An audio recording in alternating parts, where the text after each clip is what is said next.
quoi la génétique et comment on identifie au laboratoire des gènes impliqués dans l'autisme. Donc, pour définir c'est quoi la génétique, on va avoir un petit cours de biologie rapide. Donc, nous sommes tous constitués de cellules ayant des fonctions particulières, comme les cellules du foie ou les cellules de neurones sont différentes des cellules de la peau. Celles-ci ont pourtant tous un point commun, celle d'avoir un noyau. Ce noyau contenant l'information qu'elle protège au quotidien, qui est ici les chromosomes, qui en quelque sorte, qui sont finalement l'ADN sous sa forme la plus condensée. On a deux copies de tout le génome, une première étant transmise par le père et la seconde étant transmise par la mère. Ça veut dire qu'en fait, tout est en double dans le génome. On est un peu comme la NASA, on a besoin de deux choses pour être sûr que tout marche bien. Arrivé là, si je prends au hasard un chromosome et que je le débobine, que je le décondense, je vais obtenir le filament d'ADN qui est constitué de nucléotides. Or, il en existe 4 types différents, A, T, G, C, et il faut 3,2 milliards de nucléotides pour constituer le génome humain. Si je prenais l'ADN d'une seule cellule, présente dans un seul noyau, et que je le décondensais, que je lui mettais les molécules les unes après les autres, j'obtiendrais 2 mètres. C'est énormément d'informations qui est contenue dans nos cellules à chaque fois. Par la suite, où est stockée l'information? Où elle est codée? En fait, elle est codée au niveau de séquences de nucléotides, qu'on peut aussi appeler unités d'information. Celles-ci codent des protéines, comme champ 2, champ 3, etc., etc. Elles ont, ces protéines, des fonctions bien particulières au sein de la cellule, permettant des fonctions comme la création de neurones ou de synapses, qui sont les moyens de communication des neurones entre eux. Donc maintenant qu'on sait où se trouve l'information génétique et comment elle est codée, quelles sont ses variations et comment l'observer.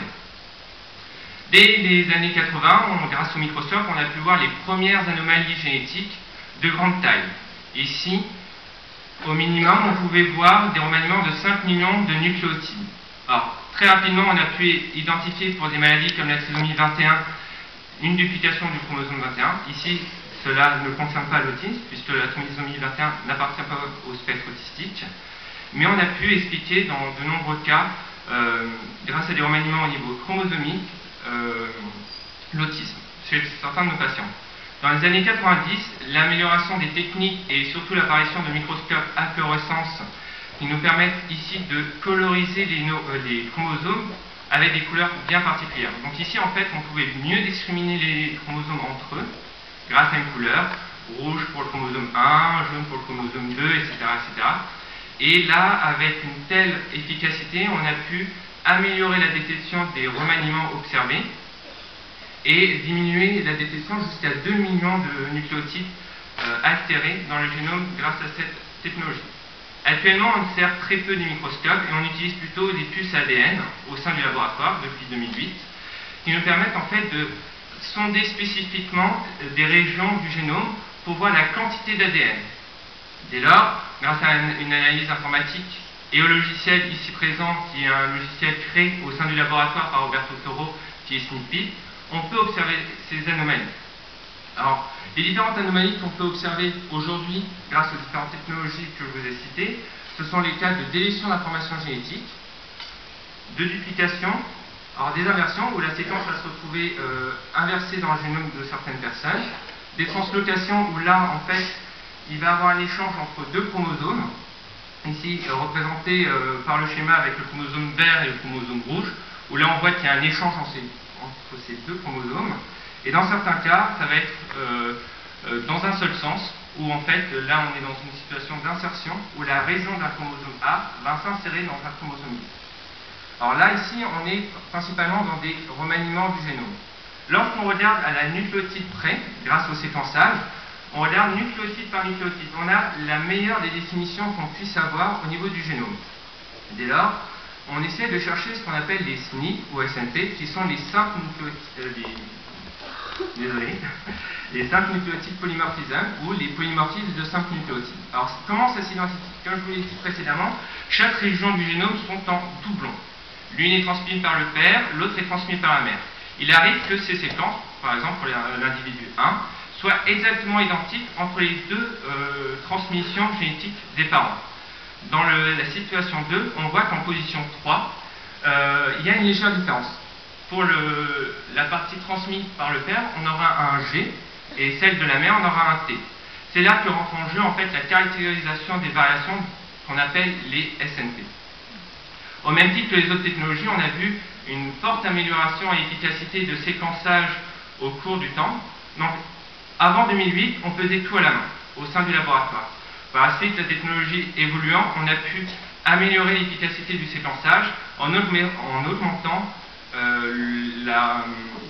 les régions couvertes dans le génome, passant de moins d'1% jusqu'à 2% en 2011 grâce à la technologie Illumina. Actuellement, on a une couverture de 100% du génome de nos patients grâce à Complete Genomics qui nous permet de visualiser la totalité du génome humain. Je tiens bien à préciser, on regarde la totalité du génome humain, c'est quelque chose de relativement innovant puisque le premier génome humain, il a fallu 10 ans pour l'obtenir, 8 à 10 ans. Là, en 3 mois, on arrive à obtenir le génome complet. C'est réellement une avancée importante parce que là où on observait juste quelques parties du génome, on va pouvoir couvrir la totalité et voir des variations qu'on ne pouvait peut-être pas voir avant. Dès lors, comment définir les impacts des variations qu'on observe juste à présent? Alors, on définit en 3 groupes les variations qu'on peut observer. Le premier sont les variations qu'on appelle neutres, qui ne vont influencer en rien le physique de l'individu. Au niveau de son psychisme ou physiquement, ça va être des variations neutres. Dans d'autres cas, elles vont avoir une conséquence, mais pas délétère. Par exemple, le fait d'être blond, brun, roux, ou avoir les yeux bleus ou la pommade. Ça n'a aucun effet délétère pour la survie de l'individu. Et dans d'autres cas, on va avoir les variations qu'on va appeler rouges, qui, elles, vont avoir des conséquences dommageantes par rapport aux cellules et à l'organisme de l'individu qui porte ces variations. Plus précisément, par rapport aux différentes variations que je vous ai présentées, on catégorise en 3 types. Les grands remaniements, qu'on peut observer grâce au microscope, qui, si on devait l'illustrer, ça serait un génome, c'est comme une encyclopédie, et ces remaniements, c'est comme si on avait altéré un tome complet de cette encyclopédie ou un chapitre. C'est en général très délétère pour les individus. Et grâce à ces techniques, on pouvait expliquer 5 à 10% dès les années 80 à 90 les raisons génétiques expliquant l'autisme. Par la suite, les plus petits remaniements qu'on a réussi à observer grâce à la puce ADN peuvent s'illustrer grâce à la petite phrase « le chien est roux ». Dans le premier cas, on peut avoir des délétions d'informations, le est roux. Donc on ne sait plus qui est roux ici. Le chien a été délété, on a perdu une partie de l'information. Ça se passe exactement pareil. Chaque élément a une raison bien précise dans le génome. Et dans d'autres cas, plus on perdra d'informations, plus ça sera délétère. Dans le cas où le quoi est quoi. Donc là, ici, on a complètement perdu l'information. Dans d'autres cas, pour la duplication, c'est plus compliqué de savoir si c'est délétère ou pas. Dans le premier cas, on a le chien est chien roux. Bon, la phrase, on arrive tous à la comprendre, mais c'est beaucoup moins efficace que la phrase de départ. Par la suite, si le chien s'introduit déjà dans une information, on va avoir une altération complètement altérée. Ici, le chien est relais, chien est 6. Je pense que personne n'arrive à comprendre cette phrase, ou du moins ce qu'elle voulait dire au départ. Dès lors, la duplication devient délétère au moment où elle s'introduit dans une autre information. Au même titre que les inversions vont altérer complètement le sens des mots ici de l'information génétique qui vont être touchés. Et dans le dernier cas, les translocations et les insertions, celles-ci seront de même type, les mêmes observations que la duplication. Lorsqu'elles s'insèrent dans une information, elles vont altérer fortement le génome des patients, ou du moins l'information celle-ci. Dès lors, dès 2008, on arrivait, grâce à l'ensemble des technologies, à expliquer 20% de l'autisme grâce à des raisons génétiques. Ici, jusqu'en 2012, on arrive à expliquer jusqu'à 105% des raisons génétiques pour l'autisme grâce au séquençage qui nous a permis de rajouter une nouvelle dimension dans la recherche des variations, ici les SNP. Et comme précédemment, je vais utiliser la phrase du chien est roux pour illustrer ces différentes variations qu'on peut observer. Donc là, ici, on voit le chien est rouge. Donc on a toujours cette information de couleur qui est toujours identique entre le chien et le chien rouge. Donc là, on serait plus en présence d'une variation neutre, de type neutre, ou peu influençant un effet délétère pour l'individu. Mais par contre, la dernière phrase, le chien est doux, là on a une transformation complète de l'information, exactement comme on pourrait l'observer dans le génome. Ici, il faut faire attention au type de variation qu'on est en train d'observer et quelles seront les conséquences pour celle-ci. Maintenant, on va passer à comment identifier un gène impliqué dans l'autisme, puisqu'on sait ce qu'on est en train de regarder et ce qu'on doit essayer d'observer. Ici, des variations dans le génome des patients. Comme je vous l'ai dit précédemment, la nouvelle technologie compligénomique nous permet d'avoir la totalité de l'information génétique de nos patients grâce à de l'ADN qu'on a pu obtenir par le sang, la salive ou une biopsie. Ici, ça représente 5 à 4 millions de variations dans un seul génome humain en termes de SNP et 200 à 300 remaniements. C'est énorme. Pour trier autant d'informations, il nous faut 10 années de projet pour être en fait le plus efficace dans la recherche des données.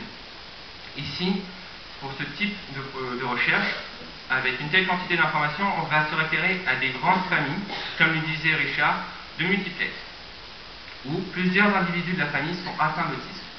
Alors on a l'individu probant, qui est en fait l'initiateur du projet, qui est atteint d'autisme, mais on essaie d'avoir des familles où ses frères et sœurs sont atteints, des cousins, des oncles et des tantes, etc., etc. Ici on voit que les carrés sont les hommes et les femmes sont les ronds. De tous les symboles autres, on peut voir des cas d'hyperactivité, d'autisme, d'Asperger, etc. dans l'ensemble de ces familles. Et on voit toujours qu'il y a énormément de cas au sein de ces familles. Alors pourquoi utiliser une famille aussi grande avec autant d'informations? Ici, c'est pour pouvoir la filtrer. Parce que 5 millions de données, personnellement, en tant qu'humain, je n'arrive pas à filtrer autant d'informations. Donc il faut des structures permettant de filtrer celle-ci. Donc comme le disait Richard, on va essayer de cibler ce qu'on appelle les variations de novo. Donc ici, dans le premier cas, on voit qu'il y a la mutation rouge n'est pas présente chez les deux parents. Donc c'est quelque chose qui est survenu au cours du développement embryonnaire chez l'individu atteint d'autisme. Ce type de remaniement est extrêmement rare.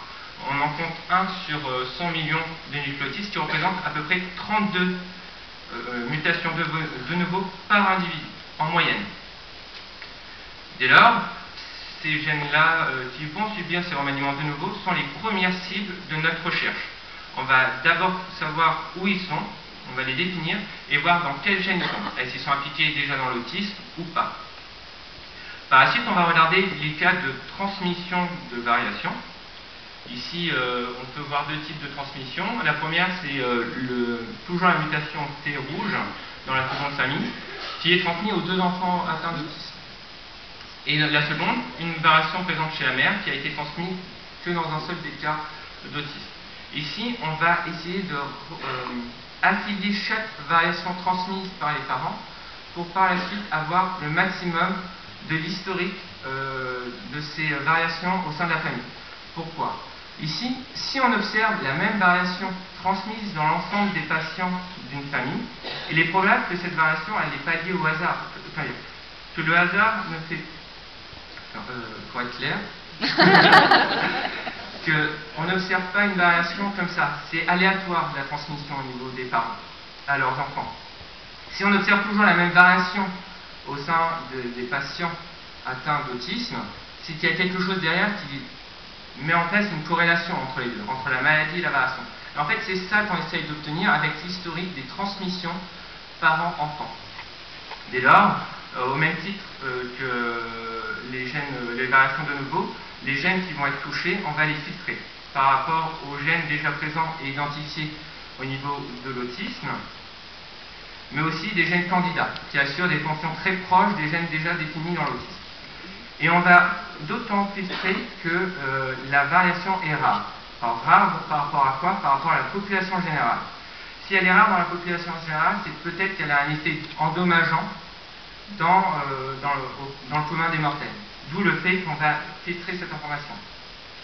Et là, il y reste énormément d'informations encore à traiter qui va nous permettre de définir soit de nouveaux gènes, soit de confirmer ceux déjà observés dans d'autres laboratoires au sein de notre laboratoire. Donc, comme le disait Thomas, il y a énormément de gènes qui ont été définis au cours des années. Plus d'une centaine ont été définis. Et tous semblent cibler, ou du moins une grande partie semble cibler, la capacité que les neurones ont à réaliser des synapses, qui sont en fait les moyens de communication entre eux. Dès lors, comment on peut savoir qu'un gène est vraiment impliqué dans l'autisme, si ce n'est pas quelque chose dû au hasard qu'on est en train d'observer? Ici, il faut répliquer les observations. Plus on observera un gène altéré chez nos patients autistes, plus celui-ci deviendra pertinent pour expliquer l'état d'autisme. Par la suite, si on peut réaliser une analyse fonctionnelle de la variation, par exemple, si la variation va engendrer une protéine qui est vraiment altérée ou qui n'est plus du tout fonctionnelle pour sa fonction de base, on va avoir tendance à dire que cette variation, ce gène, est vraiment influençant pour l'autisme. Par la suite, il est d'autant intéressant qu'il soit exprimé dans le cerveau, mais d'autres questions se posent, où et quand, parce que tous les gènes ne sont pas exprimés en même temps. Il y a des gènes qui sont exprimés au niveau de la formation du cerveau, d'autres qui vont prendre le relais au bout de son développement, etc. etc. On n'a pas toujours les mêmes gènes exprimés tout au long de la vie. Et ça, c'est important de définir ce type d'information. Et par la suite, lorsqu'on a un gène qui devient intéressant et vraiment pertinent pour expliquer l'autisme, on peut réaliser des modèles animaux pour confirmer ces observations. Et alors, je vais laisser la parole à Elodie, qui va vous présenter la partie des modèles animaux du laboratoire. Merci de votre attention.